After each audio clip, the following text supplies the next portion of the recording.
안녕하세요. 강춘원 변호사입니다. 이번 달에는 우리나라 매출은 한 1000억 정도 되고 전 세계 글로벌 매출로 따지면 12조 가까이 되는 굉장히 큰 블록버스터 의약품이에요. 이 아일리아라고 하는 주사제인데 눈에다 직접 주사하는 주사제예요. 이 아일리아 주사와 관련된 우리나라에서 일어난 사건의 진행 현황에 대해 설명을 드릴게요. 이게 뭐 미국이나 뭐 유럽 여러 나라에서 굉장히 다양한 분쟁들이 일어나고 있는데 최근에 이제 그 특허 심판원의 결과와 특허 법원의 결과가 이렇게 뒤바뀌는 이런 상황이 벌어졌고 이거 관련해서 가처분 사건도 있었고 굉장히 이슈가 많이 된 바이오 의약품에 대한 거예요. 바이오 의약품. 자, 먼저 이 아일리아라고 하는 게 치료대상 질환이 황반 변성인데 여러분들 이 특허의 내용을 이해하려면 일단 기본적으로 알아야 될 몇 가지 사실을 뭐 여러분들 이해를 돕기 위해 설명을 좀 드릴게요. 이 황반 변성이라는 건 뭐냐면 눈의 망막 중심 부인 이 황반에 이상이 생겨서 시력이 저하되는 질환이에요. 주로 노인들에게 많이 발생을 하는데 여기 눈의 구조를 가만히 보면 이 안에 있는 유리체 여기다 주사를 해요. 이 유리체에다가 그리고 요 뒤에 있는 요 부분이 이제 황반인데 요 중심 시력을 담당하는 이 황반에 이제 그 노화가 진행되면서 노폐물이 이제 축적이 되면 먼저 건성 황반 변성이라는 게 일어납니다. 여기 노폐물이 이렇게 축적이 되면 그러다가 여기서 이제 신생혈관이잖아요. 신생혈관의 개념을 어떻게 이해하면 되냐면 여러분 우리가 암이라고 하는 게 자꾸 죽지 않고 계속 세포가 늘어나는 거잖아요. 암세포가. 근데 이 암세포가 늘어나려면 여기서 자꾸 혈관이 나와서 암세포가 지 혼자 커지는 거예요. 이것도 일종의 암의 일종인 거죠, 사실. 이렇게 해서 이 처음에 건성 환반병소에 나왔던 데서 이 신생혈관, 엔지오제네시스가 일어나게 되면 이 시세포, 이 눈세포의 그 시세포 손상이 가속화돼서 결국은 습성 황반 변성으로 되고 결국 시력이 떨어지고 실명이 진행되는 이런 것들을 우리가 황반 변성이라고 하는데 저 재밌는 사진 하나 같이 찾았어요. 여기 정상 시야가 이렇게 롯데 타워가 보인다고 하면 초기에는 이렇게 휘어지다가 이 황반 변성이 습성 황반 변성까지 진행이 되면 이렇게 검은 점이 보이는 식으로 아예 안 보여요. 뭐더 정도가 진해지면 완전히 시력을 잃게 되는 이런 걸 황반 변성이라고 하는데 요 저 환자 통계 그 심평원 그 데이터를 보면 2013년에 한 14만 명 정도 되던 게 지금 2022년에는 42만 명이나 될 정도로 굉장히 급격하게 이 환자 수가 증가를 했어요. 이게 우리나라만 아니라 전 세계적으로 이런 황반변성 환자가 늘어나고 있고 아까 글로벌 매출이 12조라고 그랬잖아요. 우리나라에서 지금 1000억 거의 될 거예요. 이 정도 매출이 올라가는 게 이만큼 이제 환자 수가 증가를 했기 때문에 그런 거죠. 이 황반변성을 치료하는 치료제로 아까 말씀드린 대로 이게 신생혈관이 나오는 걸 막아줘야 되잖아요. 그러다 보니까 최초에 이제 시도된 게 이 아바스틴이라고 하는 약물이 처음에 시도를 했어요. 이게 원래 항암제예요. 이게 항암제예요.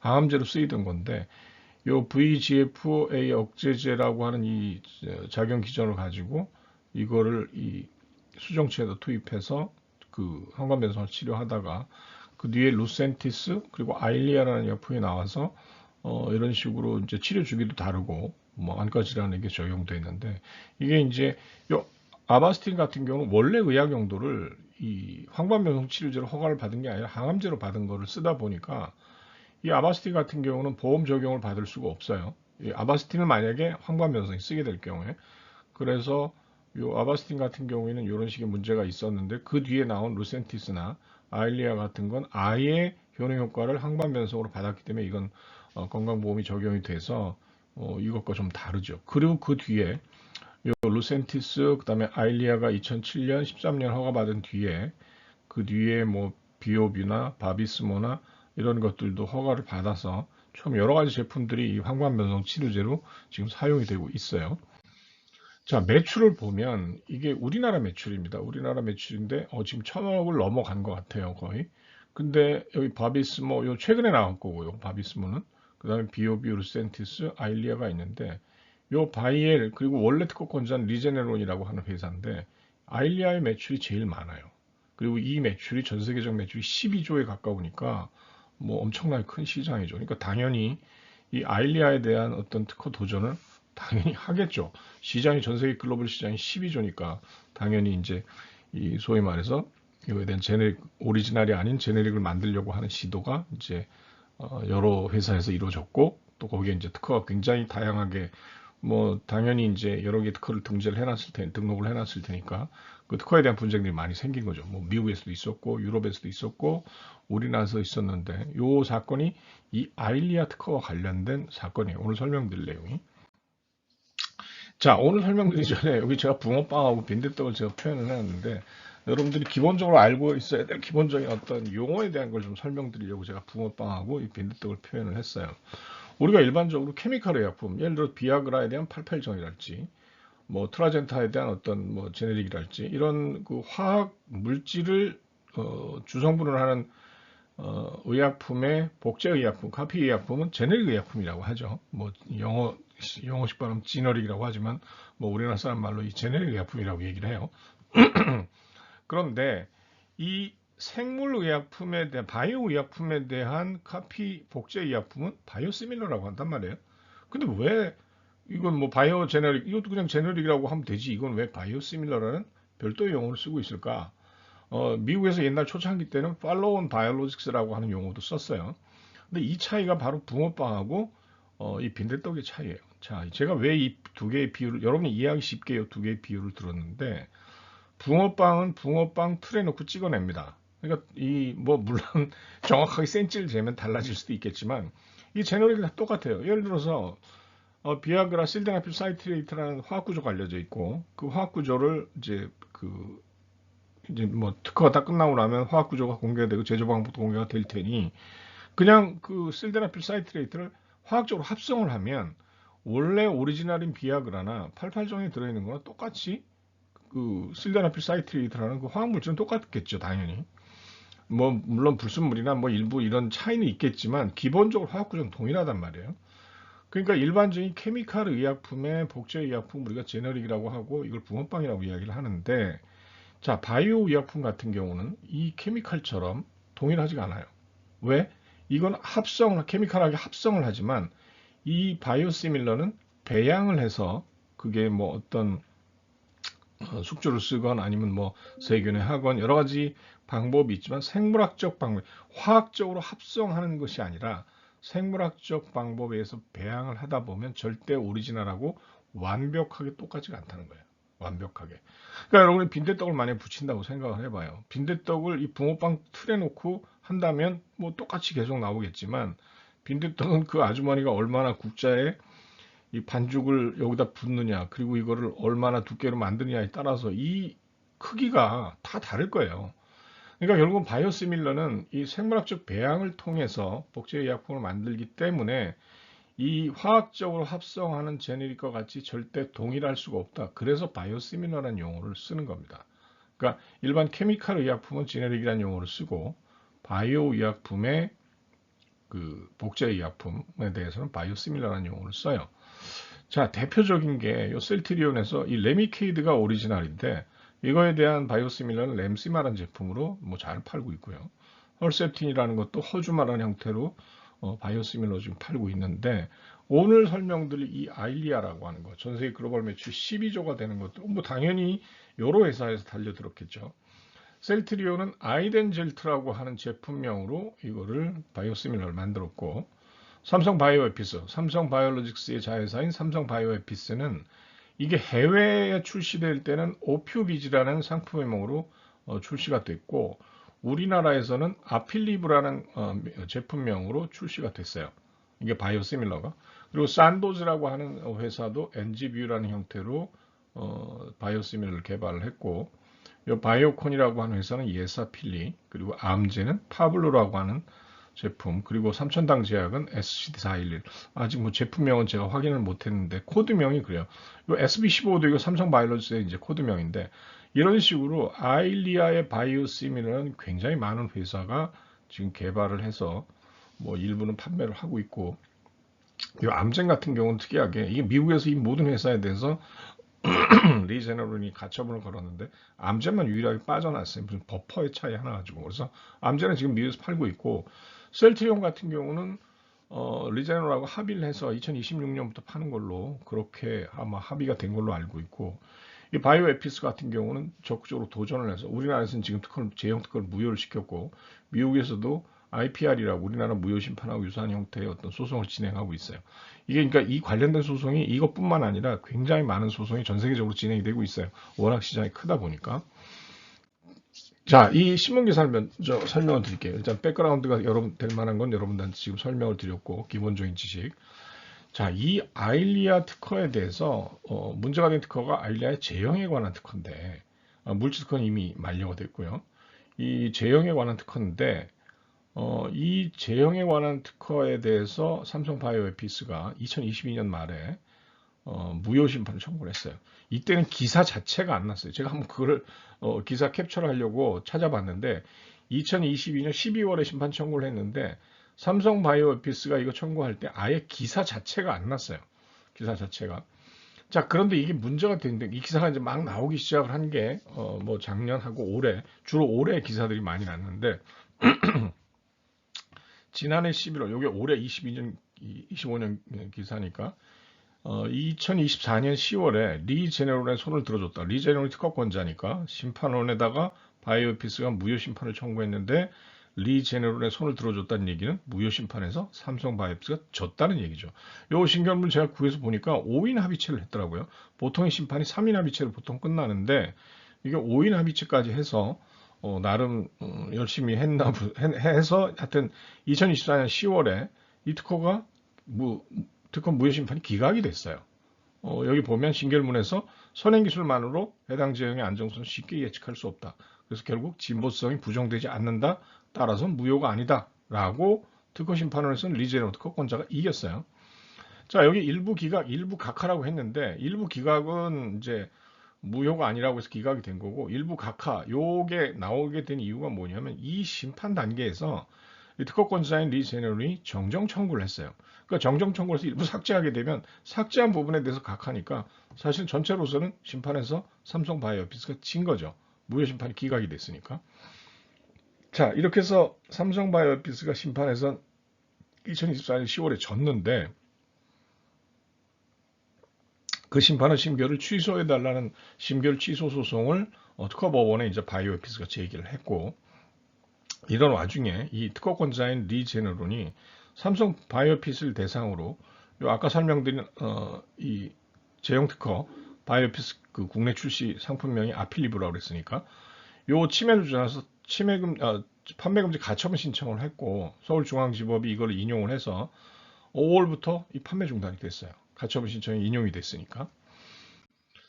자, 올해 6월에 어떤 기사가 또 났냐면 아까 이제 가처분 신청을 했다고 했죠. 그런데 이 리 제네론이 두 개 회사 모두 셀트리온하고 삼성 바이오피스 모두에게 다 가처분을 신청을 했는데 재밌는 결과가 나왔어요. 어떤 결과가 나왔느냐? 엇갈린 가처분 결과. 셀트리온에도 가처분 신청을 하고 삼성 바이오피스에 대해도 가처분 신청을 했는데 엇갈렸다는 뭐예요? 둘 중에 하나 나오고 인용이 되고 둘 중에 하나는 기각이 됐다는 얘기겠죠. 자, 이걸 가처분 신청을 했는데 여기 바이엘이 이제 국내 허가권자니까 바이엘이 리제네론 특허권자고 요거는 이제 국내 허가권자가 요거를 가처분 신청을 했는데 자, 바이엘 측이 지난해 7월에 대해서 가처분 신청을 했고 2월에 올해 2월 2025년 2월에 가처분 결과가 나왔다. 요 중간에 무효 심판이 있었고요. 자, 법원이 엇갈린 결정을 내렸다. 셀트리온을 상대로 한 특허침해 가처분은 기각을 한 반면 그러니까 가처분이 인용이 안 되고 기각이 됐어요. 삼성 바이오에피스를 상대로 인용이 됐다. 바이오에피스가 법원에다 밑보였나라고 생각하실 수도 있는데 제가 알기에는 이게 나중에 어떤 기사를 찾아보니까 셀트리온은 리제너하고 합의를 했어요. 뭐 돈을 주고 라이선스 피를 주기로 했는지 어쨌든 그건 제가 내막은 알 수는 없지만 합의를 했고 2026년 미국도 판단 뭐 이런 식으로 기사가 나온 걸 봐선 아마도 셀트리온은 특허권자인 리제너와 합의를 했기 때문에 뭐 가처분이 기각이 됐고 삼성 바이오피스는 무효 심판을 걸었기 때문에 가처분이 인용이 됐고 뭐 이런 상황이었던 것 같아요. 그래서 결과적으로 셀트리온은 아까 제품명이 아이덴 젤트라고 그러죠. 셀트리온 거. 셀트리온 아이덴 젤트는 판매를 계속할 수 가처분이 기각이 됐으니까 삼성 바이오에피스는 그 제품 아필리브 이거는 국내 판매가 중단이 됐어요. 왜냐하면 가처분이 인용이 됐으니까. 자, 이런 기사가 올해 6월에 났었단 말이에요. 자, 이러니까 가처분이 이렇게 삼성 바이오피스 입장에서는 제품 판매를 못하게 되니까 좀 황당한 상황이 되니 이거에 대해서 뭐 여기는 지금 항고 또는 이의신청 이렇게 나오는데 어찌됐건 불복을 했어요. 요 기사 내용을 제가 요 뒤에는 또 항고에서 이겼다고 되어 있는데 아마 기자가 항고하고 이의신청 뭐 두 가지 절차로 불복을 할 수 있는데 정확하게는 제가 파악은 못했지만 아마도 삼성 바이오에피스가 이 가처분 신청이 인용된 거에 대해서 불복 절차를 진행을 했던 거예요. 자, 이렇게 나온 게 올해 6월 기사입니다. 가처분 신청이 두 회사에 다르게 나왔고 바이오에피스는 거기에 불복을 했다. 자, 얼마 전에 이제 이게 10월 기사인데 12월 기사. 자, 얼마 전 기사죠. 12월 5일이면 얼마 지나지 않은 기사인데 여기에 삼성 바이오에피스가 특허하고 가처분 다 모두 이겼다. 결과가 또 뒤집어진 거예요. 자, 요 기사 내용을 보면 지난 2월, 그러니까 요건 2025년 12월 기사니까 2025년 2월에 서울중앙지법은 원고인 리제논 측 주장을 받아들인 가처분 인용 판결 내렸다. 그리고 그래서 아필리브 판매가 불가능해졌다. 여기 바이오에피스하고 3일 제약하고 같이 프로모션을 해서 요 3일 제약이 주로 팔고 있었는데 이제 이 가처분 때문에 이제 판매를 못 하게 된 거죠. 삼성 바이오에피스하고 3일 제약이. 자, 그런 중에 이 무효심판에서 특허 무효심판에서 결과가 뒤집어졌어요. 자, 원래 심판원에서는 리제네론이 손을 들어줬다는 얘기는 삼성 바이오에피스가 무효심판을 걸었는데 특허권자 손을 들어줬으니 무효심판 청구를 기각한 건데 올해 10월, 2025년 10월에 이 2심의 특허법원에서 항소심에서 법원 원고 승소 판결을 냈다. 자, 원고라는 건 뭐예요? 여기 심판원에서 삼성 바이오에피스가 무효심판을 청구했는데 특허권자 리제네론 손을 들어줬으니 특허 무효심판 청구한 게 기각이 됐겠죠. 그 심결을 취소해달라고 특허법원에다 소송을 제기했을 테니 이 원고는 누구예요? 그 소송을 제기한 삼성 바이오에피스가 되겠죠. 그러니까 삼성 바이오에피스가 심판원의 심결을 뒤집은 거예요. 자, 이 10월에 특허법원 심결이 이렇게 뒤집어지고 나서 지난 3일이니까 여기 12월 5일자 기사니까 올해 12월 3일 날 서울고등법원에서 이 판매 금지 가처분에 대해서 이게 취소 판결이 난 거예요. 그러니까 결국은 삼성 바이오피스 입장에서는 심판에서는 처음에 졌지만 특허법원에서 이 심결을 취소해서 특허법원에서 이기고 또 처음에 가처분도 인용해서 가처분 판매 금지가 됐지만 요 12월 3일에 요 특허법원의 무효라는 판결을 당연히 냈겠죠. 10월에 낸 거를. 그걸로 해서 결국은 항고심에서도 이 가처분이 취소되는 뭐 바이오에피스 입장에서는 이제 해피한 이런 결말이 나왔고 물론 이게 대법원 상고는 돼 있는 상태인데 뭐 제가 보기엔 대법원 상고에서 뒤집어질 가능성은 별로 없어 보입니다. 그래서 오늘 설명드릴 내용이 뭐 가처분이나 이런 게 아니라 요 특허 심판원에서 특허 무효 심판이 기각이 됐다가 다시 특허 법원에서 그 결과가 뒤집어졌는데 요 일련의 과정들이 굉장히 내용이 복잡해요. 이게 바이오 의약품 하다 보니까. 근데 이 과정에서 여러분이 알아둬야 될 중요한 포인트가 두 가지가 있어요. 첫 번째, 특허 청구 범위 해석에 대한 게 있고 또 하나는 이 바이오 의약품의 경우에 이 42조 사망 용의실시 요건과 관련해서 여러분이 이 두 가지 포인트에서 알아둬야 될 중요한 부분이 있어서 그 부분을 정리해서 오늘 설명을 드립니다.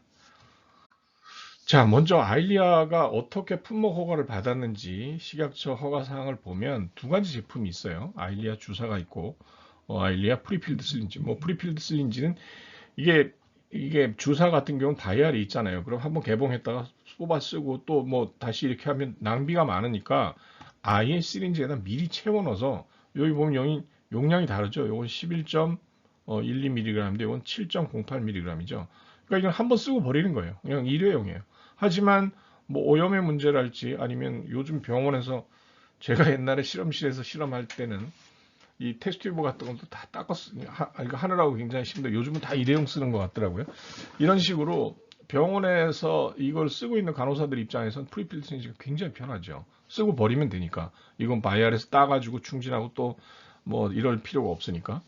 자, 여기 2013년에 이제 허가를 받았고 국내에서 허가받은 업체는 바이엘 코리아가 받았어요. 특허권자는 리제네론인데 국내 허가는 바이엘이 받은 거예요. 그리고 요런 첨가제를 갖고 있고 효능 효과는 이렇게 네 가지인데 뭐 주로 다 눈에다가 저희 황반병성 치료하고 뭐 시력 손상과 관련된 이런 것들을 효능 효과로 하는 거예요. 자, 이 아일리아와 관련된 등재 특허, 식약처의 등재 특허, 제가 예전에도 말씀드린 적 있죠. 이렇게 빨갛게 되면 이미 끝난 거라 그랬죠. 여기 이 등재 특허 들어가서 봤을 때 이게 검은색으로 돼 있어야지 유효한 특허지, 이 빨간색으로 돼 있으면 이미 끝난 거예요. 자, 여기 보시면 2024년 1월 9일에 존속기간 만료로 돼 있잖아요. 지금 현재 시점에서 보면 이거는 이미 만료가 됐으니까 이렇게 빨간색으로 표현이 돼 있고, 여기 등재되어 있는 특허는 이 659477이라고 해서 물질 특허만 등재가 되어 있었어요. 요 프리필드 시리즈하고 아일리아 주사에 대해서. 자, 이거 등재된 특허는 이미 해결이 했으니까 문제가 없는데, 이 사건의 문제가 됐던 건 이 제형 특허와 관련된 등재되지 않은 1406811이라고 하는 이 특허예요. 이 제형 특허가 이제 이 사건의 문제가 됐던 거예요. 뭐 여러분들 뭐 다른 제품에도 많이 보셨겠지만 등재 특허보다 미등재 특허가 더 골치 아프잖아요. 어디 있는지 그리고 어떤 게 있는지 모르는 상태에서 굉장히 골치 아플 수 있는 게 바로 이 미등재 특허인데, 이게 원래 처음에 청구항이 요 정정 전이었다가 이게 정정이 2번 일어났는데 이 심결치 소송이 있는 중에 또 별도의 정정 심판이 있어서 이런 식으로 정정이 이루어졌는데, 정정 내용을 보면 요 수치 범위가 줄어든 거는 뭐 크게 뭐 특별한 사항은 아니에요. 1 내지 100에다가 40에서 50으로 바뀐 거. 뭐 이런 것들 다 보면 이 범위 내에서 줄어든 거기 때문에 이거는 뭐 청구 범위를 감축하는 거니까 정정의 문제는 없었을 거예요. 그리고 이제 한 가지 또 재밌는 게 여기에는 그냥 pH 5.8 내지 7.0인 이렇게 돼 있었는데, 이 VGEF 기량제인 안약 제형 이렇게 돼 있었는데 여기 추가로 들어간 게 있어요. 상기 VEGF 기량제는 포유동물 셀라인에서 제조된 것인 유리체 내 투여를 위한, 그러니까 어떤 제조 방법으로 만들어졌다라고 하는 제조 방법에 대한 특정이 하나 추가가 됐고, 또 하나는 투여 용법에 대한 게 또 하나 추가가 됐어요. 이렇게 두 가지가 돼서 정정이 된 상태에서 실제 실제 이제 특허법원에서 판단된 건 이 정정이 된 걸 가지고 이제 판단이 되어졌어요. 자, 전체적인 사건 진행 현황을 보면 요게 재밌는 게 정정이 2번이 있었어요. 2번이. 자, 처음에 2022년 12월 13일에 삼성 바이오 에피스가 요 1406811이라고 하는 아일리아의 미등재 특허에 대해서 무효 심판을 청구했는데, 이 무효 심판 청구했을 때 무효 사유가 42조 3항 1호 용의실시 요건 위반이다. 42조 4항 1호 뒷받침 요건 위반이다. 또 불명확하다. 42조 4항 2호 위반이다. 이렇게 주장을 했는데 이것들은 다 충족이 된다라고 결론이 났고, 이 진보성이 부정된다라고 무효 심판을 청구했는데 최종적인 결론은 진보성이 부정되지 않는다라고 결론이 났어요.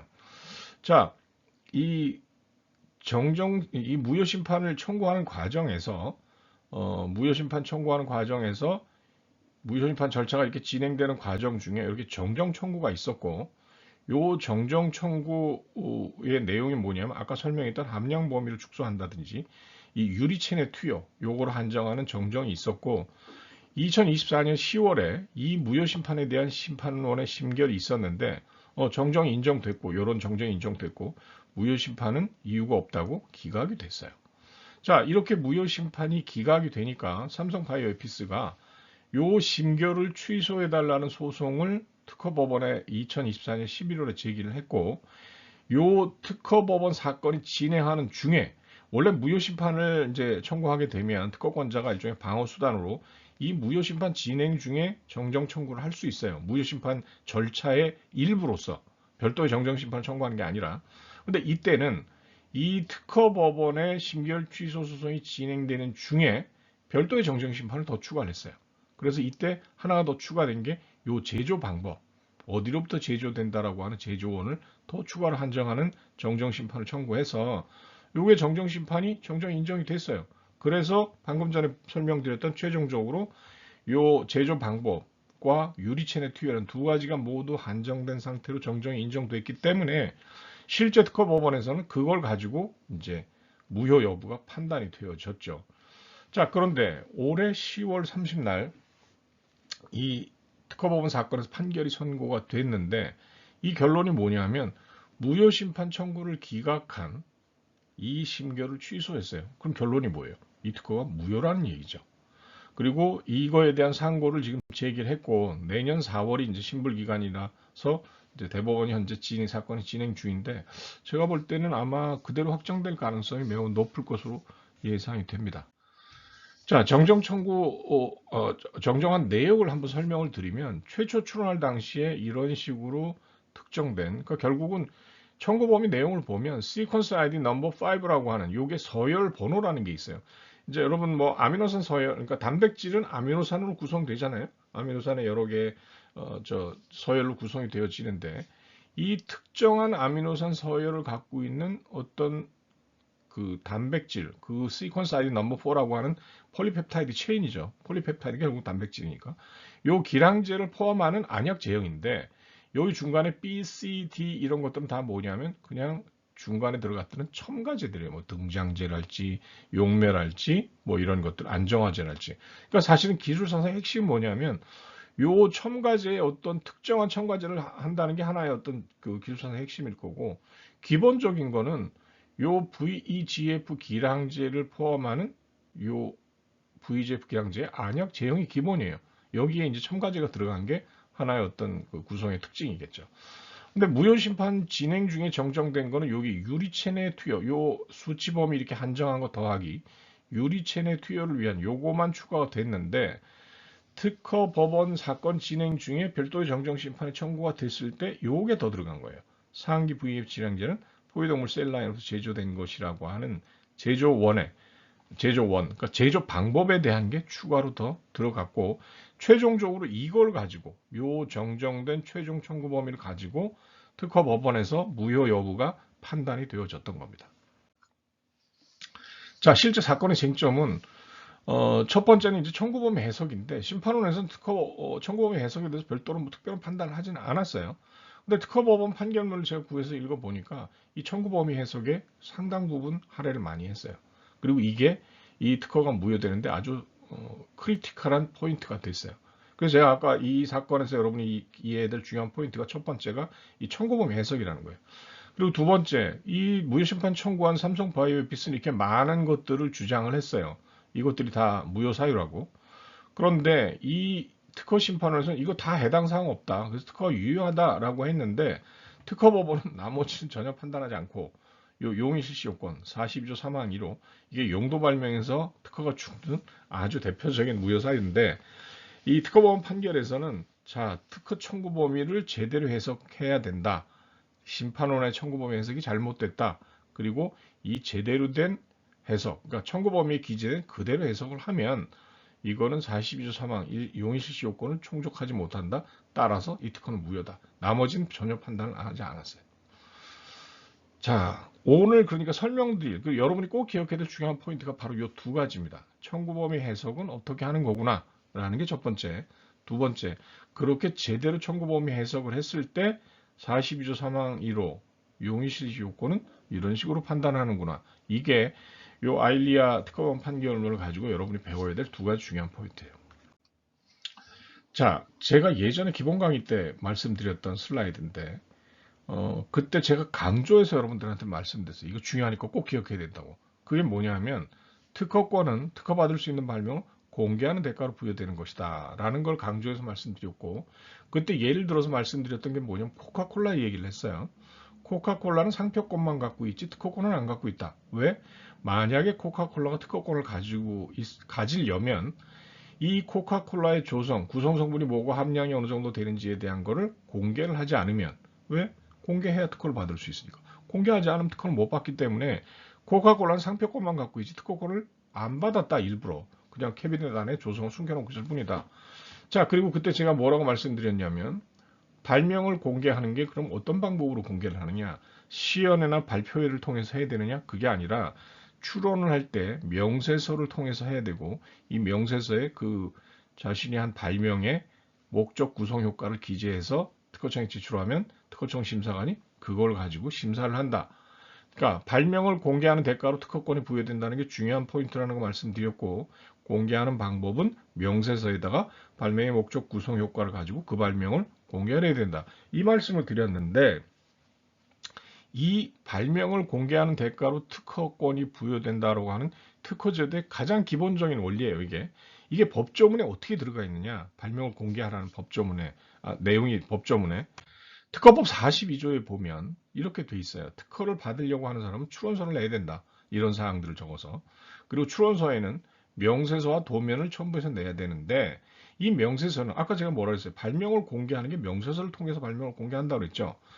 이 명세서는 발명의 설명과 청구 범위 두 가지로 구성이 되어지는데 42조 3항은 발명의 설명을 어떻게 적어야 된다라고 규정을 하고 있고 42조 4항은 청구 범위는 어떻게 적어야 된다라고 규정을 하고 있으니 이 42조 3항과 42조 4항에 정해진 이 요건들을 충족하지 못하면 이건 명세서 기재불비에 해당해서 여러분이 특허 출원하면 이거에 위배돼서 특허를 받을 수 없기도 하고 또 심사관이 실수로 특허를 내줬다면 이 42조 3항 또는 4항에 위배되면 이거는 특허 무효 사유에 해당합니다. 이게 굉장히 중요한 거라서 특히 제가 여러 차례 설명드렸던 것처럼 의학의 용도 발명의 핵심은 어떤 물질이 어떤 의학 용도를 나타낸다라고 하는 게 발명의 핵심이니까 그럼 뭘 공개를 해야 돼요? 발명을 공개하라고 했는데 의학의 용도 발명 같으면 그 물질이 그 의학 용도를 가지고 있다는 것을 통상이술자가 쉽게 이해하고 재현할 수 있을 만큼 명세서에 기재를 해야 되고 그러기 위해서는 그 물질의 양력과 데이터가 최초 출원 명세서에 기재되어 있지 않으면 이건 발명의 설명 기재불비로 무효가 된다. 이거 여러 차례 말씀드렸어요. 그리고 실제로 이 다국적 제약사의 이 의학 용도 특허 중에서 그것 때문에 무효된 게 아주 많습니다. 부지기수로 많아요. 이게 굉장히 중요한 개념이라고 여러 차례 제가 강조해서 말씀을 드렸는데 오늘도 그 얘기가 나오는 거예요. 자, 그런데 이 42조 3항이라고 하는 거, 이 내용의 대법원 판례에 보면 어떻게 되어 있느냐? 자, 42조 3항은 여기에 보면 어떻게 규정이 되어 있느냐? 그 발명이 속하는 통상의 지식을 가진 자, 우리가 흔히 이걸 통상의 기술자라고 하죠. 이 통상의 기술자가 용이하게 실시할 수 있을 정도로 요게 옛날 구특허법이라 지금 법에는 쉽게 실시할 수 있을 정도로 이제 말이 이걸 알법이라서 알기 쉬운 법률을 만들기라는 걸로 법적 제식을 다 바꾸고 있어요. 용이하게가 쉽게로 바뀌었는데 쉽게 실시할 수 정도로 발매 목적 구성 효과를 기재해야 한다라고 규정이 되어 있고 이러한 규정은 특허 출원된 발명의 내용을 제3자가 명세서만으로 쉽게 알 수 있도록 공개하여 이 공개하는 게 목적이에요. 여기 정확하게 나와 있죠. 특허권으로 보호받고자 하는 기술적 내용과 범위를 명확하게 하기 위한 것이다. 따라서 위 조항에서 이 특허법 제42조 3항에서 요구하는 그럼 어느 정도로 기재를 해야 쉽게 실시할 수 정도냐? 이 기재의 정도는 요게 이제 판단 기준인 거죠. 통상기술자가 출원 시의 기술 수준으로 봐서 그 특허의 출원 당시 기준 수준으로 봐서 과도한 실험이나 특수한 지식을 부과하지 아니하고서도 명세서 그 기재에 의해서 당해 발명을 정확하게 이해할 수 있고 동시에 재현할 수 있는 점. 제가 그때도 이해의 동그라미 치고 재현의 동그라미 치라고 여러 차례 말씀을 드렸어요. 이게 이제 42조 3항 1호 의 어떤 대법원이 정한 판단 기준인데 여기 마지막에 이게 중요해요. 마지막에. 이건 여러분들이 뭐 제가 여러 차례 설명을 드려서 이해하고 계시겠지만 실시의 대상이 되는 발명은 청구항이 기재된 발명을 가리키는 것이다. 자, 여기서 실시가 왜 나오느냐? 쉽게 실시할 수 있을 정도잖아요. 그러니까 여기에서 공개해야 되는 발명은 어느 정도로 공개하느냐는 이해하고 재현할 수 정도로 기재를 해야 되는데 그럼 도대체 뭐를 공개하느냐? 그게 바로 이 실시의 대상이 되는 건 청구 범위에 기재된 발명이라는 거죠. 그러니까 청구 범위에 어떻게 기재되어 있느냐에 따라서 이 청구 범위를 어떻게 해석하느냐에 따라서 공개할 대상이 달라지는 거예요. 그러니까 이 두 개를 여러분이 연결할 줄 알아야 돼요. 요 별거 아닌 것 같죠. 뭐 여러분이 일때 뭐 실시의 대상이 되는 게 청구가 당연한 거 아니야? 근데 여기서 중요한 게 뭐냐면 발명을 공개해야 된다는 특허제도의 기본 원리에서 그럼 공개를 뭘 해야 되느냐? 청구 범위 기재된 걸 공개해야 된다는 거예요. 청구 범위 기재된 발명. 그러면 거기서 나오는 문제가 또 뭐가 나오느냐? 청구항이 기재된 발명? 그럼 청구 범위를 어떻게 해석하느냐에 따라서 공개 대상이 달라진다는 얘기예요. 공개 대상이. 이 아일리아 사건에서 여러분이 꼭 기억해야 될 바로 그거예요. 자, 그러면 이 청구항이 기재된 발명이 뭐냐? 또 이 문제가 나오잖아요. 자, 지금 이 17페이지에 보시는 이 내용이 대법원에서 재판 연구관들이 대법원 판례가 나오면 대법원 판례 해설이라는 걸 씁니다. 그 주요한 대법원 판례의 어떤 내용을 이제 논문 형태로 쓰는 게 있는데 그 대법원 판례 해설에 이 표가 계속 나오고 있어요. 지금 두 번째 제가 확인을 했는데 이 표가 대법원에서 특허 청구 범위 해석에 있어서 어떻게 보면 이제 스탠다드로 완전히 굳어진 거예요. 딱 이 표가. 자, 이 표의 내용을 여러분이 이해할 필요가 있어요. 청구 범위 해석이라는 걸 이해하려면 청구 범위는 말로 적혀 있잖아요. 그러니까 말로 적혀 있기 때문에 그걸 어떻게 해석하느냐에 따라서 완전히 다르게 이해될 수가 있어요. 그러니까 이 청구 범위 해석의 판단 범위가 여러분이 정확하게 이해를 하지 못하면 완전히 청구 범위가 이렇게 달리 해석되면 그 완전히 3,000% 다른 결론이 나오게 되기 때문에 이게 굉장히 중요한 거예요. 자, 먼저 여러분이 이 청구 범위 해석 범위에서 중요한 건 뭐냐면 두 가지를 나누고 있다는 거예요. 발명의 기술적 구성의 확정 문제와 특허 발명의 권리 범위 해석 문제 이 두 가지를 나누고 있다는 거예요. 자, 청구 범위에 우리가 어떤 용어가 이렇게 기재되어 있고 그 용어들의 전체적인 결합으로 청구항이 만들어지잖아요. 그러면 이걸 볼 때 두 단계로 나누어서 보라는 거예요. 첫 번째, 이 청구항에 청구 범위에 기재된 개별적인 구성들을 그 구성을 무엇으로 볼 것이냐 이게 뭐냐? 발명의 기술적 구성의 확정이라고 하는 문제가 있고, 자, 청구 범위에 기재된 용어나 그 구성들을 확정을 일단 했어요. 그러고 나면 그 구성들의 결합이 청구 범위가 되고 그 청구 범위가 실제 권리 범위가 되는데 그런 특허 발명의 권리 범위를 해석할 땐 이것과 다른 문제라는 거예요. 무슨 얘기인지 아시겠어요?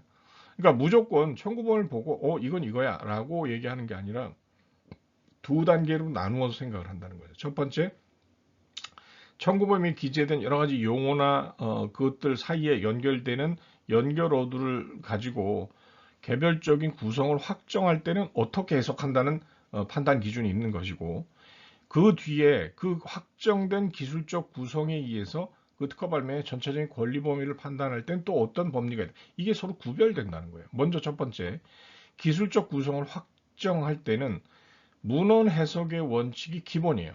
청구 범위에 기재된 문헌 그대로, 뭐 사전적 의미 그대로. 만약에 문헌 해석으로 아무 문제가 없다면 이거를 다시 명세서 참작을 할 필요가 없어요. 만약에 청구 범위에 있는 문헌 해석을 그대로 했을 때 확정할 수 있으면 그대로 이거 되고 만약에 청구 범위에 있는 기재만 가지고 이 기술적 구성을 확정할 수 없을 때 이때는 명세서를 참작을 해서 어떤 용어의 정의나 이런 것들을 가지고서 이 기술적 범위를 확정할 수 없을 때 명세서 기재를 참작할 수가 있는데 중요한 건 뭐냐? 여기서 이 말을 잘 들으세요. 확정만 가능하고 제한이나 확장은 불가하다. 그러니까 여기서 지금 하는 건 뭐예요? 기술적 범위, 권리 범위를 판단하는 게 아니라 기술적 구성을 확정하잖아요. 그럼 이건 한마디로 하면 청구 범위에 기재된 용어의 의미를 파악하는 거예요. 그럴 때는 그냥 청구 범위에 이 명세서 기재를 참작을 해서 기술적 범위를 확정한다 하더라도 이거는 확정만 가능한 거지. 기술적 구성에 제한하거나 그 기술적으로 줄이거나 또는 확장하는 건 불가하다. 이게 분명하게 돼 있어요. 다만 이 기술적 구성의 확정일 때는 확정만 가능하고 제한 확장이 불가하지만 이렇게 일단 기술적 구성을 확정하고 난 뒤에 이 확정된 기술적 구성을 가지고서 전체 권리 범위를 파악할 때는 이때는 권리의 제한이나 균등론을 적용해서 권리 범위 확장하는 게 가능하다는 얘기예요. 이거를 구분하지 못하고 이걸 헷갈리면 예를 들어서 어떤 기술적 구성을 확정할 때 이거 명세서에 실시예가 요거 뭐 여기 기술적 구성에는 한 10개가 기재되어 있는데 명세서에 한 1개만 기재되어 있으면 이 10개 된 범위를 그냥 하나 요걸로 해석하면 돼. 이건 뭐냐? 제한이 불가하다는데 그걸 제한 해석하는 거니까 이건 안 된다는 거예요. 다만 그렇게 해석하는 걸 가지고 권리 범위를 넓히거나 좁히는 건 된다는 의미예요. 자, 좀 더 그림을 가지고 좀 더 쉽게 설명을 하면 이거 균등론 할 때 제가 여러 차례 설명했던 내용인데 자, 이 검정색 박스가 문헌적 권리범위라고 했고 이 파란색 점선 부분이 균등범위라고 제가 했어요. 예전에 말씀드릴 때. 그러면 이 문헌적 권리범위 이거는 기술적 구성을 확정하는 문제예요. 여기 청구 범위에 기재된 어떤 구성 요소를 가지고 확정을 하니까. 근데 이때는 제한하거나 확장하면 안 된다는 거예요. 이 문헌 그대로 해야 되고 설령 명세서 발명 설명에 있는 기재 내용을 가지고 거기 뭐 정의가 돼 있거나 이러면 그걸 가지고 와서 하더라도 제한이나 확장은 절대 할 수 없다는 거예요. 다만 이 기술적 구성을 확정하고 난 뒤에 이 권리 범위를 이렇게 넓히거나 이렇게 좁히거나 할 때는 이 권리 범위 해석을 할 때는 제한이나 확장이 가능하다는 거예요. 요걸 헷갈리면 큰일 납니다. 완전히 3000% 빠져요. 그러니까 기술적 구성의 확정이라는 용어와 권리 범위 해석이라는 거를 분명히 다르게 봐야지 이걸 헷갈리면 안 되고, 또 한 가지 여기는 제한과 확장이 불가한데 이건 제한과 확장이 요거를 헷갈리면 안 돼요. 자, 이제 마지막으로 하나 더. 이 특허법원 판결문 이해하려면 한 가지 더 알아둬야 될 게 있는데, 이 방법 한정 물건은 청구법의 해석이라는 게 있어요. 방법 한정 물건이라는 게 뭐냐면 청구법이 전체가 물건으로 기재되어 있는 마지막 종지형이 왜 약자 조성물이거나 어떤 물건으로 기재되어 있으면서 제조 방법 기재를 포함하고 있는 발명을 우리가 방법 한정 물건 발명이라고 하고, 영어로 얘기하면 Product by Process 발명, 줄여서 PBP라고 얘기를 합니다. 자, 여러분이 이해하기 쉬운 예를 한번 들어볼게요. 삼선 슬리퍼가 있어요.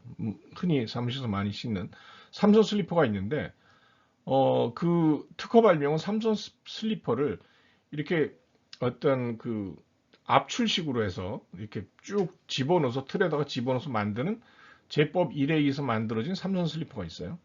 근데 확인 대상 발명은 똑같은 삼선 슬리퍼인데 그냥 이 어떤 형태, 붕어빵처럼 이렇게 찍어내는 형태로 이제 그러니까 뭐 압축식으로 만드는 그런 삼선 슬리퍼가 있다고 가정합시다.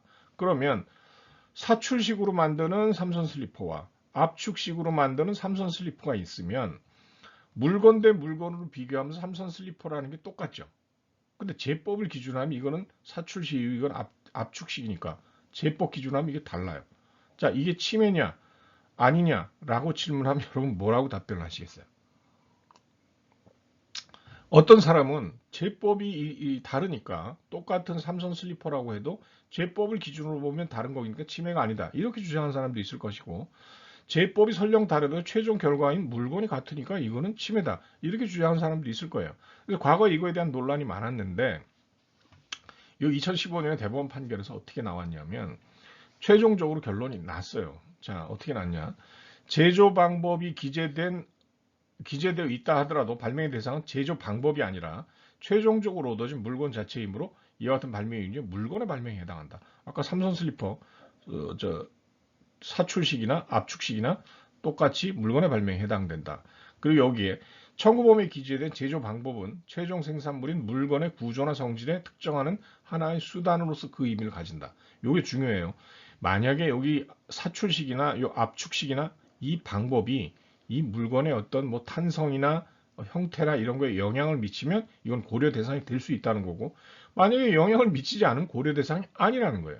따라서 제조 방법이 기재된 물건의 발명의 특허 요건을 판단함에 있어서 그 기술적 구성을 제조 방법 자체로 한정해서 파악할 것이 아니라, 그러니까 아까 처음에 설명한 제법 1로 만든 삼선 슬리퍼와 제법 2로 만든 삼선 슬리퍼, 제법이 다르니까 이건 침해가 아니다, 이렇게 판단할 게 아니라 제조 방법의 기재를 포함하여 청구 범위의 모든 기재에 의해서 특정되는 구조나 성질을 가진 물건으로 그러니까 제조 방법도 최종적인 물건을 한정하는 구성 요소로 볼 수는 있지만 그게 최종적인 물건에 영향을 미치면 당연히 판단 대상이 되지만 영향을 안 미치면 그거는 구성 요소 볼 수 없다는 거죠. 그러니까 이게 오히려 보면 합리적인 거예요.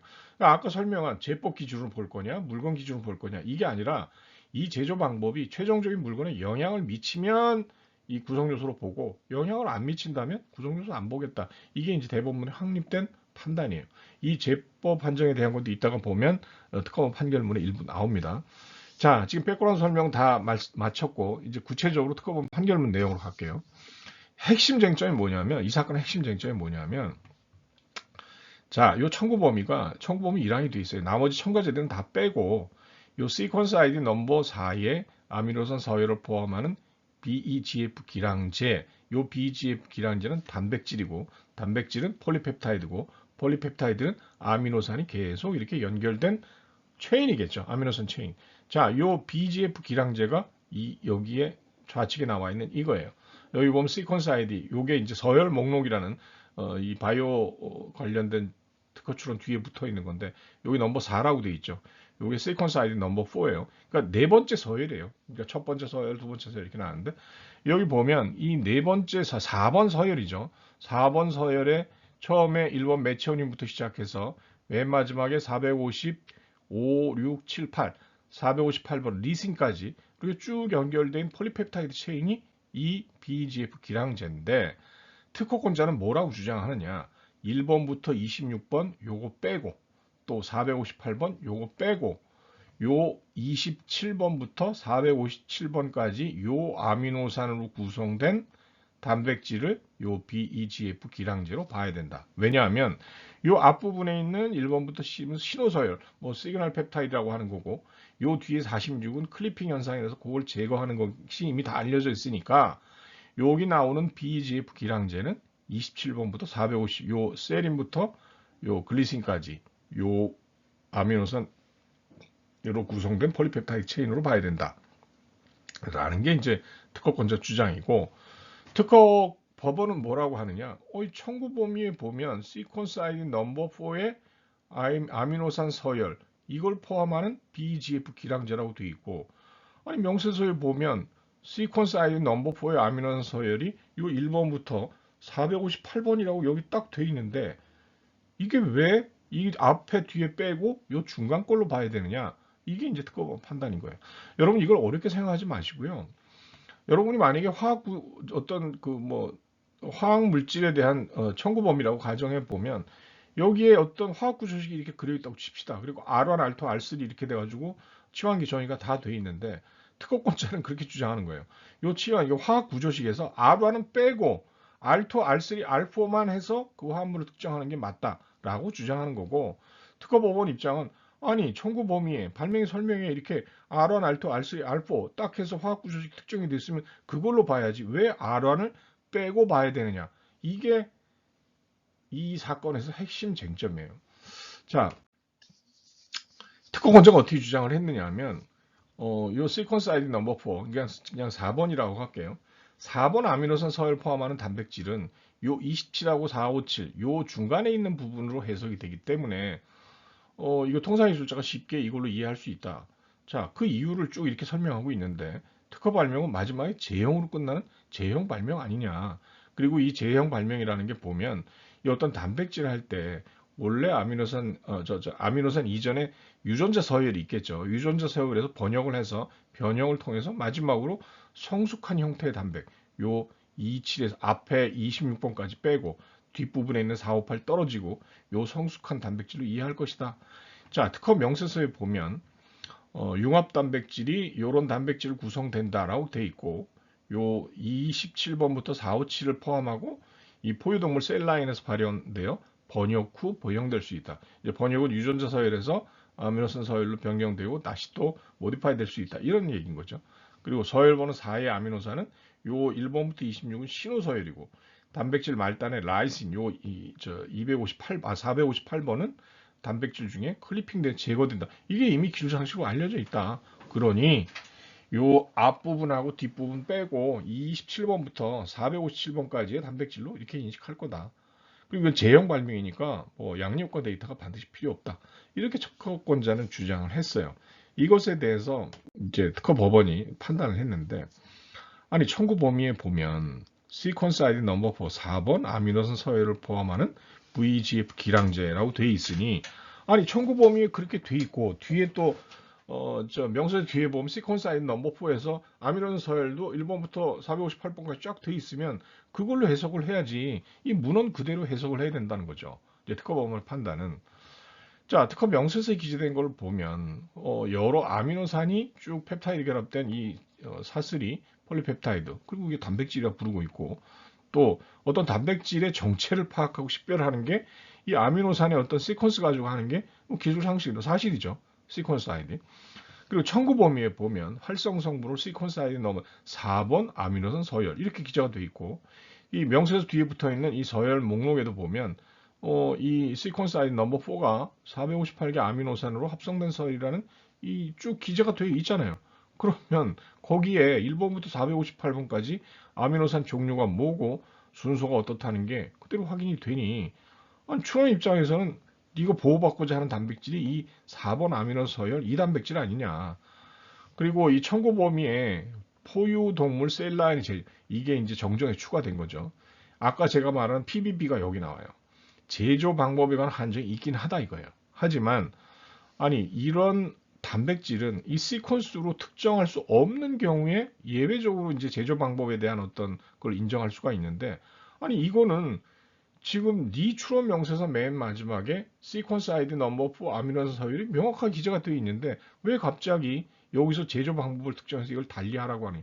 그러니까 여기에 아까 그 얘기가 나오는 거예요. 이게 어떤 영향을 미치느냐? 이 영향 안 미친다. 정확하게 특정된 게 있는데 설령 이 방법으로 제조했다 하더라도 아니 명세서에 시퀀스 아이디 넘버 4 서열번호 4라고 되어 있으면 그걸로 해야지 이걸로 왜 이 이유 때문에 제조 방법 때문에 이걸 달리 해석할 수는 없다. 또 더군다나 2번 동그라미 보면 아니 정정 심판에서도 이 제조 방법에 의한 한정이 정정 전후 단백질이 동일하다. 그러니 이 제조 방법은 이 최종적인 시퀀스 아이디 넘버 4 이 아미노산 서열에 아무 영향을 미치지 않는다. 그러니까 이 제조 방법 한정은 이 활성 단백질의 어떤 성분이 달라지는 게 아니다. 그러니까 아까 제가 설명한 PBP 청구항에 대한 게 여기서도 그대로 이제 판단이 되어지는 거예요. 자, 특허법원 또 청구범위 해석한 이유를 보면 발명의 설명에 활성 성분에 대해서 이렇게 기재가 되어 있는데 융합 단백질을 포함한다. 또 융합 단백질 이거는 시퀀스 아이디 넘버 4의 아미노산 서열을 가진다.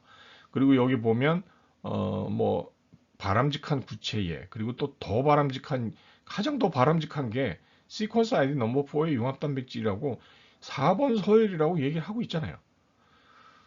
그러니 이런 걸로 보면 부채 예로서 시퀀스 아이디 넘버 4의 아미노산 서열이 기재되어 있으니까 이거 오기라고 볼 수도 없다. 네가 명세서에다 이렇게 발명 설명에 기재한 거 아니냐. 자, 특허법원 해석한 이유를 보면 이 본 발명의 범위는 청구 범위에서만 제한된 것임을 이게 이 특허 명세서에 기재된 내용이에요. 본 발명의 범위는 첨부한 청구 범위에 의해서만 제한될 것임을 이해하여야 한다. 그러니까 자기가 자기 스스로 했잖아요. 청구 범위에 의해서 제한된다. 그리고 청구 범위엔 뭐라고 돼 있어요? VEGF 기량 단백질을 뭐 이렇게 세분화하면서도 요 세분화하면서 요 27에서 457이라고 하는 요걸 특정한 구체예라고 언급을 하고 있다는 거죠. 그러면 청구 범위에서는 4번이라고 해놓고 이 발명의 설명에 어떤 특정한 구체예에서 이거를 언급을 하고 있잖아요. 그럼 그 얘기는 뭐예요? 청구 범위에 제한된다라고 지가 얘기를 했으니 청구 범위에서 서열 넘버 4번이라고 했으면 그 유효 성분 당연히 서열 넘버 4번 아미노산 서열이 되겠죠.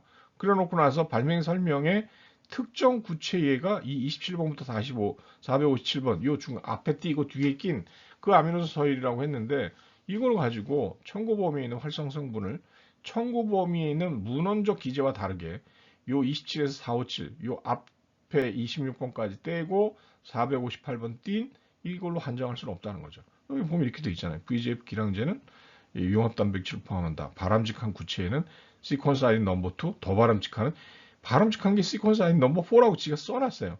그리고 이 중에 특정한 구체 예로서 25, 457이라고 원래 명수 기재가 되어 있는데 여기 5기라고 서로 다투지 않으니까 27에서 457 요걸로 특정 구체라고 해놨기 때문에 아니 발명의 설명에 어떤 특정한 실시 하나를 가지고 청구 범위를 제한하면 안 된다는 거예요. 아까 제가 청구 범위 얘기할 때 있잖아요. 기술적 구성을 확정할 때는 제한하거나 확정하면 안 된다고 했잖아요. 근데 특허권자는 이거를 제한하려고 하고 있는 거죠. 27에서 457로. 그러니까 그게 안 된다고 특허법원은 판단을 한 거예요. 자, 특허권자가 어떻게 주장을 했느냐. 발명 설명에 이 51번에 뭐라고 해놨느냐. 특정 구체에서 27에서 457을 포함한다. 또 특정 구체에서 발현되고 번역된 후 그다음 모디파이 될 수 있다. 이렇게 기재가 되어 있으니까 특허 청구 범위에 있는 이 활성 성분을 서열번호 4번 아미노산 서열이 아니라 그 중에서 252에서 457이라고 하는 특정한 아미노산 서열을 갖는 단백질로 해석해야 된다. 이렇게 주장을 했어요. 이건 특허권자가 주장한 건데 특허법은 어떻게 판단을 했느냐? 아니 청구 범위에 그냥 문헌 그대로 해석해도 아무 문제가 없는 거를 합리적 이유 없이 여기 특정 구체로 제한해서 해석한다고 하는 건 받아들일 수 없다. 이건 아까 대법원 청구범위 해석의 기본 원리에 반하는 거예요. 자, 여기 보면 51, 식별번호 51에 기재된 거는 이 서열번호 4에 27에서 450 앞에 띄고 뒤에 띈 요거를 요 서열번호 4일과 구별되는 걸 이해할 거라는 거죠. 특정한 구체로 언급을 했기 때문에. 그리고 요 50일에 이런 거를 보면 그냥 두 개의 다른 특정한 거를 병렬적으로 기재한 거. 요 특정 구체에는 이렇다. 또 특정 구체에는 이렇다. 이건 그냥 병렬적으로 기재한 거기 때문에 이 번역 후 번역된 최종적인 게 요 27에 457, 요 특정한 걸로 이렇게 기재된 게 아니다.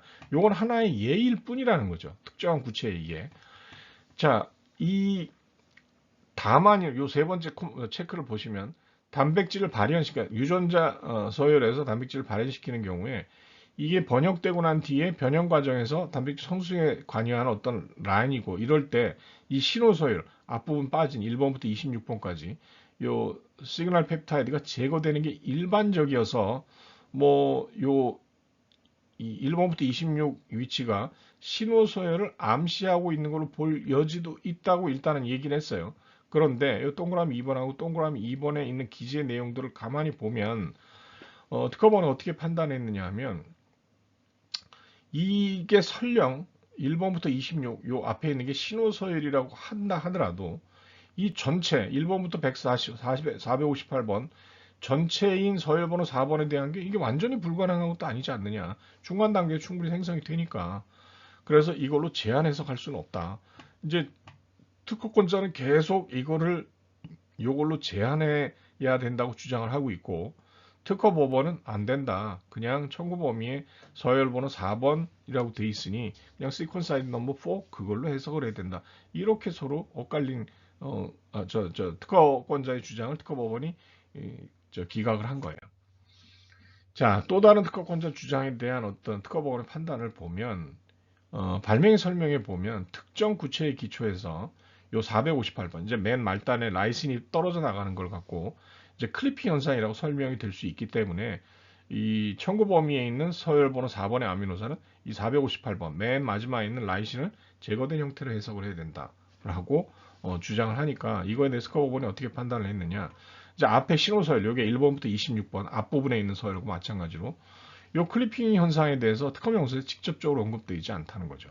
그리고 클리핑 현상을 결과물로 볼 여지는 있지만 이거는 특정 구체에 불과한 거 아니에요. 여기 보면 특정 구체가 어떻게 돼 있으니 이거는 일반적인 청구범위에 기재된 시퀀스 넘버 4라고 하는 서열번호 4번 아미노산에 대한 게 아니라 특정 구체에 의해서 제한하는 걸로 이걸 갖고 전체 청구범위에 있는 아미노산 서열을 제한해서 해석할 수는 없다. 오히려 특허 법원이 제기한 거는 이 43번에 보면 오히려 이 클리핑이라고 하는 게 화학적 불안정성 요인으로 기재가 되어 있다. 여기 뭐라고 되어 있냐면 화학적 불안정성은 뭐 여러 가지를 열거했는데 이런 거에 포함되는데 이 중에 클리핑이 포함되어 있어요. 펩타이드 페퍼의 클리핑.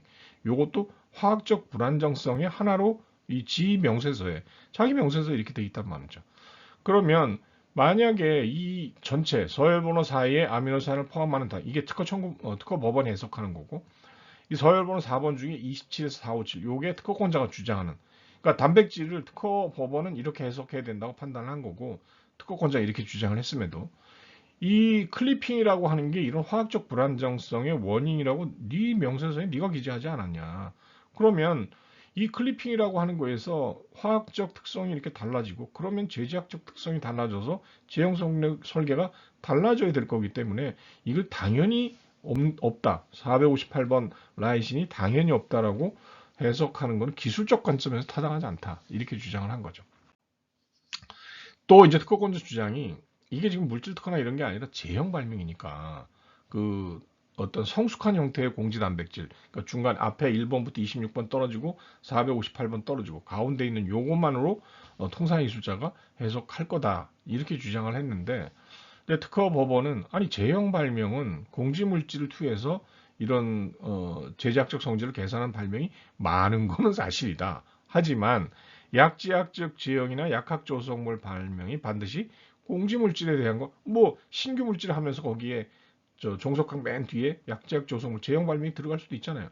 이걸 이제 지적을 하면서 또 이제 두 번째 가로에 보면 이 에벌립 세트라고 애플리버 세트라고 하는 게 2011년에 FDA 승인 받았고 우리나라에서 2014년에 수입 품목을 받았는데 아니 이 특허는 2007년에 공개됐다. 그럼 제3자가 이 특허의 공개 시점 2007년에 이게 이 목적하는 효과를 달성하는지 판단하는 게 현실적으로 가능하지도 않다. 이 특허법원이 아주 치밀하게 판결을 한 걸로 보여집니다. 여러 가지 특허권자 주장을 다 이렇게 일일이 다 깨고 있어요.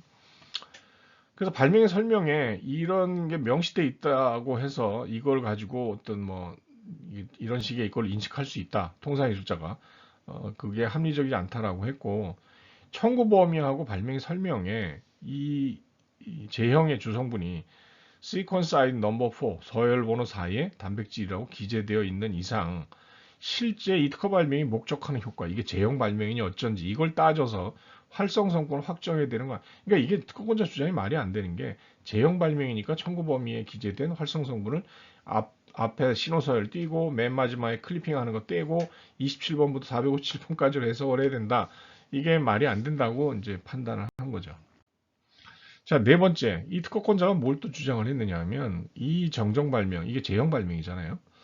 우선일 전에 애플 리버세트의 물질 특허가 이미 공개가 됐기 때문에 이 물질 특허에 보면 서열 번호 4, 시퀀스 아이디 넘버 4의 앞부분 아미노산 1번부터 26번이 신호 서열, 시그널 서열이니까 이게 명시가 돼 있고, 또 인용 문헌에도 같은 취지가 돼 있기 때문에 이런 것들을 고려하면 통상예술자가 요 서열 번호 4의 아미노산을 포함하는 단백질에서 요 앞부분 떼고, 요게 신호 서열이니까 떼고 27에서 457이라고 하는 요거의 시퀀스를 갖는 단백질로 이해할 것이다 라고 이렇게 주장을 했는데, 특허법원은 자, 아니 청구 범위 해석을 위해서 이게 청구 범위가 문헌적으로 명확하고 이 저 반드시 바람직한 실시 형태로만 청구 범위에 있는 발명을 이해되는 건 아니기 때문에, 아니 청구 범위 해석을 이렇게 별도의 자료를 가지고 참작할 필요가 없다는 거죠.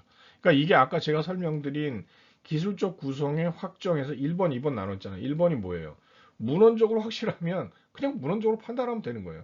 굳이 명세서나 다른 문헌을 참조할 필요가 없다는 거예요. 그러니까 이 특허법원의 입장은 이 대법원의 어떤 청구 범위 해석의 기본은 그대로다. 아니 문헌적으로 확실하면, 문헌적으로 명확하면 그냥 그대로 판단하면 되지, 뭘 발명의 설명을 참작하고 이 특허권자 주장처럼 이거를 별도의 외부 자료까지 가져 이럴 필요가 없다는 거예요. 그래서 이 사건 특허 발명의 이 단백질을 그냥 서열번호 4번으로 보면 되지, 요거 27에서 457 요걸로 볼 수 없다라고 판단을 했는데, 구체적인 내용이 자, 을 구호증에 보면 이 물질 특허 공보를 갖고 왔어요. 특허권자가. 여기에 보면 VGF 기랑 단백질의 물리화학적 특성에 대해서 기재된 내용이 없고, 이거를 참작한다 하더라도 이 청구 범위에 기재된 서열번호 4의 단백질, 시퀀스 아이디 넘버 4의 그 폴리페타이드 체인을 특허권자가 주장하는 27에서 457 요걸로 해석된다고 볼 수 없다는 거죠.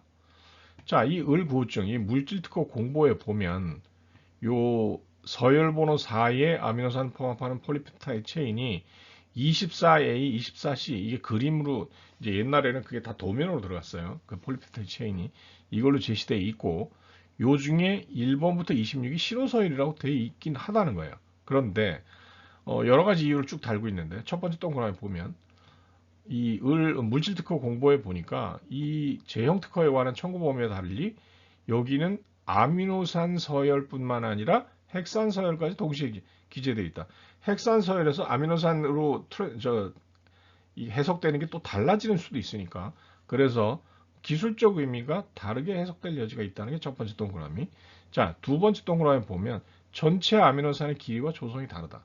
458번이 아니라 이게 아미노산 진 시퀀스, 유전자 서열이 있고, 유전자 서열에서 다시 단백질 서열이, 그러니까 아미노산 서열이 나오잖아요. 이럴 때 해석의 어떤 거에 따라서, 트랜슬레이션에 따라서 아미노산 다르게 기재가 되어 있다. 이 물질 특허 공보에는. 그리고 동그라미 3번 보시면 이 신호 서열 뒤에 붙는 어떤 아미노산 서열에 따라서 이 신호서열 기능에 영향을 줄 수 있다는 게 이미 우선 유전에 공지가 되어 있다. 그러니까 신호서열이 1번부터 26인데 그 뒤에 어떤 아미노산 서열이 다른 게 붙게 되면 이게 달라질 수도 있다. 동그라미 4번 보시면 요 로렌츠 메이넬이라고 하는, 이게 아마 특허권자 쪽 증인 같은데, 뭐 유니플롯에다 입력을 하면 신호서열을 확인할 수 있다 이렇게 했는데, 요 실제로 유니플롯에다 이걸 입력했을 때 100% 인치하는 아미노산이 나오지 않기 때문에 이게 신호서열인지 확인할 수 없다. 설령 요 1번부터 26을 신호서열로 보더라도 이 서열이 제거되지 않은 단백질도 가능하다. 뭐 이런 여러 가지 점들을 고려해 보면 이 통상기술자가 이 물질 특허 공보로부터 이 사건 특허, 요 제형 특허 발명의 서열번호 4의 이 단백질을 이 1번부터 26 신호 서열이 작동하여 최종적으로 제거된 거다라고 인식할 수 없다는 거죠. 그리고 여기 보면 을제구호증 이 전체 시퀀스 내용을 보면 이건 또 보니까 이 458번이 여기는 그대로 남아 있는 거예요. 이 특허권자 주장대로면 을 제9호증에 물질 특허에 있는 게 458번, 이 라이신이 없어야 되는데, 여기는 표시하고 있기 때문에 이게 배제된다. 이 피고의 주장, 특허권자 주장하고도 상충된다. 이렇게 판단했어요. 자, 여기까지가 이제 청구범위 해석에 대한 건데, 결국은 계속 싸운 게 뭐냐면, 1번부터 458번이라고 하는 시퀀스 아이디 넘버 4, 4번 서열이라는 걸 그냥 그게 명확하니까 그대로 해석하자라는 게 특허법원의 판단이고, 이제 특허권자는 계속 어떻게 주장을 했느냐. 앞에 1번부터 26번은 신호서열이니까 빼고, 맨 마지막에 458번은 클리핑으로 제거되니까 빼고, 27번부터 457번, 요까지만 아미노산 서열을 갖는 거를 이 특허 발명에, 이 제형 특허 발명에 주성분으로 봐야 된다. 이렇게 주장을 했는데 그 이유가 뭐냐 하면 지금 이 특허 명세서에 VGF 트랩 단백질, 요 VGFT SS065라고 하는 이거 다 이 실험 결과만 기재돼 있어요. 근데 요 VGF 트랩 단백질이 뭐냐면 특허권자가 주장하는 27번부터 457번까지의 아미노스 시퀀스에 대한 거예요.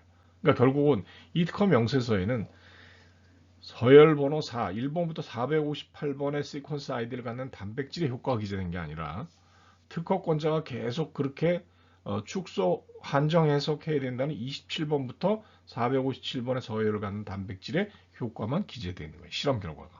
이런 식으로. 그러니까 이제 특허법원은 자, 여기 실험된 결과가 27번부터 457번의 아미노산 서열을 갖는 단백질이고 청구 범위에 있는 거는 보니까 1번부터 458번의 시퀀스를 갖는 단백질이다. 그러면 그 단백질이 서로 다른 거면 여기에 이 서열 번호 4번, 1번부터 458번의 아미노산 서열을 갖는 단백질의 효과는 기재된 게 없지 않냐. 그러니 42조 3항 2로 용의실시 요건 위반으로 이건 특허가 무효다. 이렇게 판단을 한 거예요. 자, 42조 3항 2로에 대한 판단에서 여기 보면 활성 성분인 시퀀스 아이디 넘버 4, 4번 서열의 VGF 기량제 생산하는 방법이나 또 첨가제를 조합해서 안정한 제형을 제공하기 위한 방법이 기재되어 있지 않아서 40조 3항 1호 위반, 용의실시 요건 위반이다.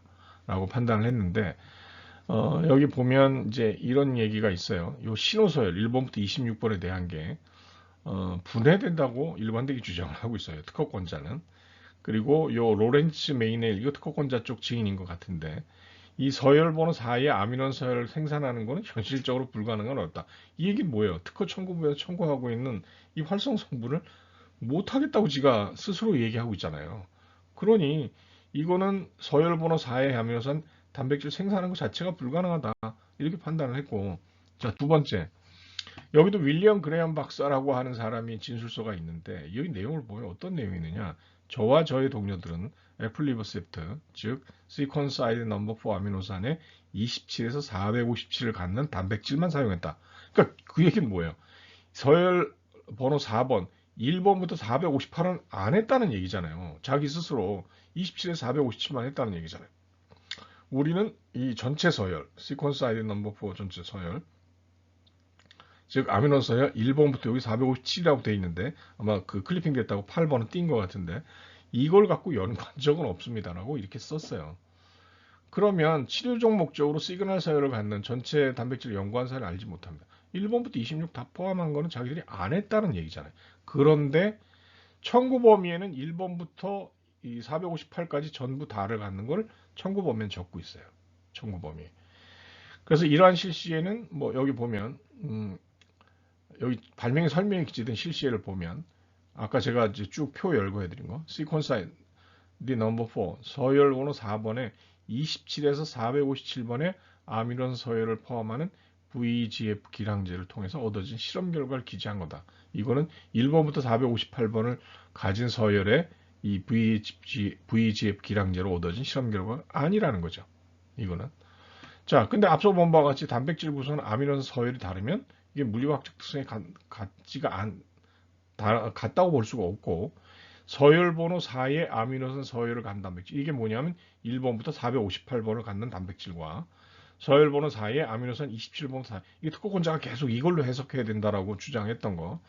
요 두 개의 단백질, 그러니까 1번부터 458번을 갖는 단백질하고 27에서 457을 갖는 단백질은 소수성, 전화이질성, 용해도, 옹기성이 서로 다른 특성. 왜냐하면 아미노 시퀀스가 다르니까. 그러면 동일한 어떤 저장 안정성을 기대하기가 어려우니까 효과를 명확하고 이해하고 용이하게 제한할 수 없다. 따라서 42조 3항1호 위반 무효다라고 판단한 거예요. 그러니까 지금 제가 열심히 오늘 설명드린 내용은 사실 바이오 의약품이라서 뭐 여러 가지 다른 쟁점들도 많이 있긴 한데 가장 핵심적인 쟁점이 그거예요. 이 청구 범위에 기재된 sequence ID number 4 아미노산 서열이라는 거를 이 뒤에 발명 설명이 붙어 있는 그 서열 목록에 1번부터 458번을 해석을 할 거냐, 아니면 특허권자가 주장하는 요 27번부터 457번까지 해석할 거냐, 이게 쟁점이 되는데 특허법원에서는 특허 청구범위에 기재된 sequence ID number 4라고 하는 아미노산 서열 그 자체는 명확하니까 이걸 특허권자가 주장하는 것처럼 이렇게 제한 해석할 수 없다. 왜냐? 이거는 기술적 구성의 확정 문제이기 때문에 권리범위 해석하는 게 아니라 이 기술적 구성을 어떻게 확정하는 거의 문제이기 때문에, 그리고 문헌대로 그대로 명확하니까 그냥 그대로 해석해야 되고, 그대로 해석을 해보면 발명 상세한 설명에는 요 27에서 457까지 되어 있는 일부에 대한 아미노 서열만 가진 단백질의 효과만 기재되어 있지, 시퀀스 서열번호 4번에 1번부터 458번까지의 아미노산 서열을 갖는 단백질에 대한 효과는 기재가 안 되어 있다. 따라서 이거는 발명을 공개하지 않은 거고 통상기술자가 쉽게 이해하고 제한할 수 없다. 따라서 발명 설명 기재 불비로 무효다. 이렇게 판단을 한 거예요. 이 사건이 여러분이 꼭 기억해야 될 게 두 가지, 아까 계속해서 반복해서 말씀드리지만 청구범위 해석할 때 기술 구성의 확정이라는 문제에서 제한 및 확장이 불가능하다는 거, 그리고 이 발명 설명의 기재불비라고 하는 거, 이게 청구 범위에 기재된 걸 공개해야 된다는 거. 이 두 가지가 이번 달 강의 내용 중에 중요한, 여러분이 기억해야 될 중요한 포인트입니다. 자, 연말 다들 잘 보내시고 내년에 새로운 해에 다시 만나 뵙도록 하겠습니다. 오늘 다들 수고하셨습니다. 이상 마치겠습니다.